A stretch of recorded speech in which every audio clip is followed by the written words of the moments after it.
ಭಾರತದಲ್ಲಿ Covid ಸೋಂಕಿನಿಂದಾಗಿ oxygen ಸಮಸ್ಯೆ ಕಾಣಿಸಿಕೊಂಡಿರುವ ಮಧ್ಯೆ ಹಲವು ರಾಷ್ಟ್ರಗಳು ನೆರವಿನ ಹಸ್ತವನ್ನ ಚಾಚಿವೆ. ಇದೀಗ ಗಲ್ಫ್ ರಾಷ್ಟ್ರಗಳಾದ ಕತಾರ್ ಮತ್ತು ಕುವೈಟ್ನಿಂದ ಆಕ್ಸಿಜನ್ ನೆರವು ಬಂದಿದೆ.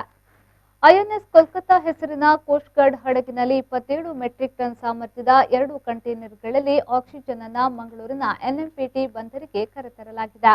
ಇದರ ಜೊತೆಗೆ 400 ಆಕ್ಸಿಜನ್ ಸಿಲಿಂಡರ್, 47 ಆಕ್ಸಿಜನ್ ಉತ್ಪಾದಿಸುವ ಸಣ್ಣ ಪ್ರಮಾಣದ ಕಾನ್ಸಂಟ್ರೇಟರ್ಸ್ ಅನ್ನು ಹೊತ್ತು ತರಲಾಗಿದೆ.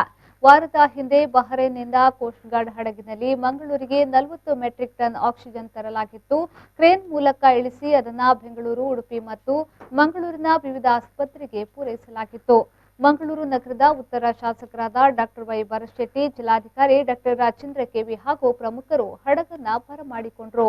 ಮಂಗಳವಾರ ಇನ್ನೆರಡು ಹಡಗುಗಳ ಮೂಲಕ 4 ಕಂಟೈನರ್ಗಳಲ್ಲಿ ವೈದ್ಯಕೀಯ ಆಮ್ಲಜನಕದ ಪೂರೈಕೆಗೆ ಕುವೈಟ್ ಮುಂದಾಗಿದೆ. ಕುವೈಟ್ ಸರ್ಕಾರ ಮತ್ತು ನಮ್ಮ ಪ್ರಧಾನಿ ನರೇಂದ್ರ ಮೋದಿ ಅವರಿಗೆ ಶಾಸಕ ಡಾಕ್ಟರ್ ವೈ ಭರತ್ ಅವರು ಧನ್ಯವಾದ ಅರ್ಪಿಸಿದ್ದಾರೆ. ಈ ಹಿಂದೆ ಭಾರತ ಕುವೈಟ್ಗೆ 2 ಲಕ್ಷ ಡೋಸ್ ಲಸಿಕೆಯನ್ನ ಕಳಿಸಿಕೊಟ್ಟಿದ್ದನ್ನ ಇಲ್ಲಿ ಸ್ಮರಿಸಬಹುದು.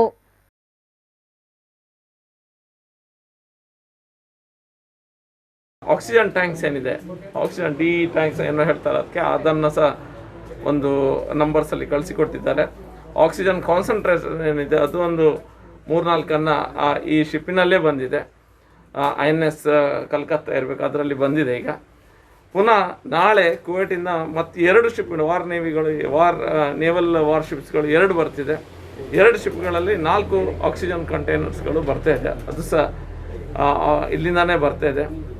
ಹಾಗಾಗಿ ನಾವು ಮೊದಲನೇದಾಗಿ ನಮ್ಮ ಪ್ರಧಾನಮಂತ್ರಿಯವರಿಗೆ ಮತ್ತು ಈ ದೇಶದ ಈ ಕುವೈಟಿನ ಅಡ್ಮಿನಿಸ್ಟ್ರೇಷನ್ ರಾಜರಿರ್ಬೋದು ಅದು ಅವರ ಅಡ್ಮಿನಿಸ್ಟ್ರೇಷನ್ನಲ್ಲಿರುವಂಥವರಿಗೆ ನಾವು ಧನ್ಯವಾದನ ಹೇಳಲಿಕ್ಕೆ ಬಯಸ್ತಾ ಇದ್ದೇನೆ.